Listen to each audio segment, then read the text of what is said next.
back to the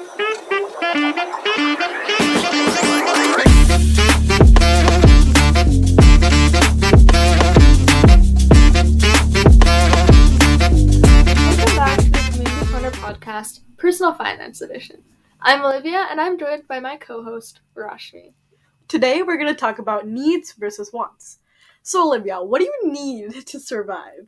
Well, Rashmi, there's a lot that I rely on a daily basis.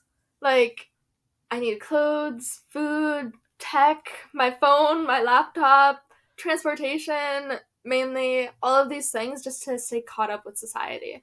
Me too. I rely on technology, new clothes, high-tech gadgets all the time. But we don't really need all of that to survive. A lot of our lives are consistent with luxuries unheard of to our ancestors a few decades back. I mean, my grandparents didn't rely on their cell phone every single day. Yeah, that's what we're going to unpack today. The difference between what we need and what we want. Sometimes we disconnect our purchases from necessity, especially because of our day and age where we're existing now, and we fail to leave income left over for our needs because we'll misunderstand high priority wants with needs. On a basic level, our needs really consist of only 3 things: food, clothing, and shelter. But of course, there's more that we need to maintain our lifestyle in our 21st century society. But before all else, we need to be able to pay off our rent or mortgage to maintain shelter. And we need to buy food and water to sustain our bodies, and clothes to go out in public and stay warm. Anything else that's necessary for survival can fall under the category of needs as well. If you need money to pay for your car or any other form of transportation so that you can get to work or school, because that's where you get your income to sustain yourself, that's a need. You're relying on that to sustain yourself. And another less conventional need is medical care. If you're relying on medications or medical procedures to live, money for that is a need. It's vital for your survival. On the other hand, wants are essentially everything else. After what you need to survive, there are wants, but there may be different levels to wants. But as a whole, wants are anything non-essential to your survival. They're nice to have and can come in handy. But if it's not necessary, it shouldn't be the first thing on your mind after receiving a paycheck, like watching that new movie that came out, like Five Nights at Freddy's, that came out 2 weeks ago. Well, although it may seem necessary to have the newest phone or laptop or go watch Five Nights at Freddy's, it's not essential. It's certainly important for keeping you in a happy mindset and staying connected, but you can still live comfortably without it. For example, you can live without a gym membership. It's certainly helpful to have one for staying in shape and keeping a healthy body, but it's still a luxury, especially when there are better cheaper alternatives to do things like that. Yeah, and when money gets tight, wants are the first thing that you should be scrapping off of your regular purchases.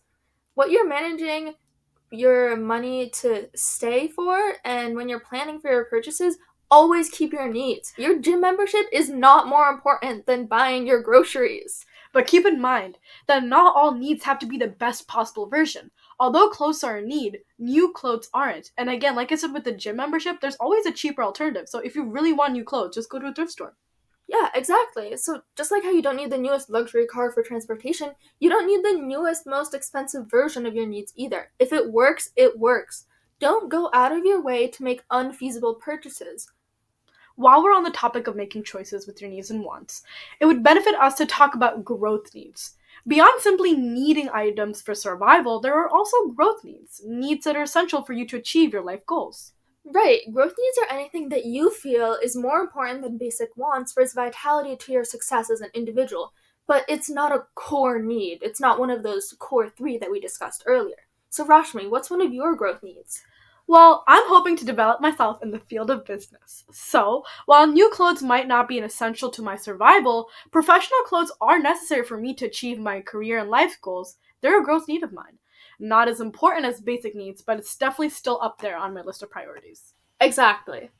Understanding the different levels of needs and wants ensures that we know where our money should be going first. It helps us understand why some things that we really want might not be essential, instead more of an extra upgrade for our lives than the software that we're living off of.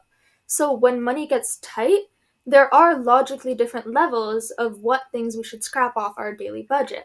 So first would go away wants, extra wants, and then if we need to, our growth needs, and then very last, because only in the worst case scenario would be to get rid of our essential needs. But you know who often loses sight of this? Lottery winners. That makes sense. Suddenly you get lots of money and you don't know what to do with it. Yep. According to the National Endowment for Financial Education, 70% of lottery winners go bankrupt within a few years. They start spending carelessly and lose sight of what they need to maintain a new lifestyle. So, in simpler words, they just lose sight of their needs versus wants. Yeah, surely. And greed and desire for more money must definitely have its influence as well. I mean, if I suddenly won $1,000,000, it's not like I would stop wanting more. Exactly. Of course. So, take for example Laura and Roger Griffiths. They won a $2.19 million jackpot and started spending money like it's water. Starting a band, buying luxury cars, and even opening businesses. So they definitely got a taste for the high life. Yeah. And guess how much money they were left with? Only $10. And they're only one of examples of many, many individuals who just lost sight of their needs in life and wasted their monies on their wants. Yeah, and that's why it's so important to stay grounded in what you really need to survive. Living a comfortable life doesn't require millions of dollars. All you need is to be smart about the income that you do have and to use it to its full capacity. You're already on the right path by being here and learning about how you can exactly do that. This was Rashmi and Olivia dissecting needs and wants on today's episode of Community Corner Podcast, Personal Finance Edition. Next time, we'll start looking at taxes. That's all for today. Cash and off.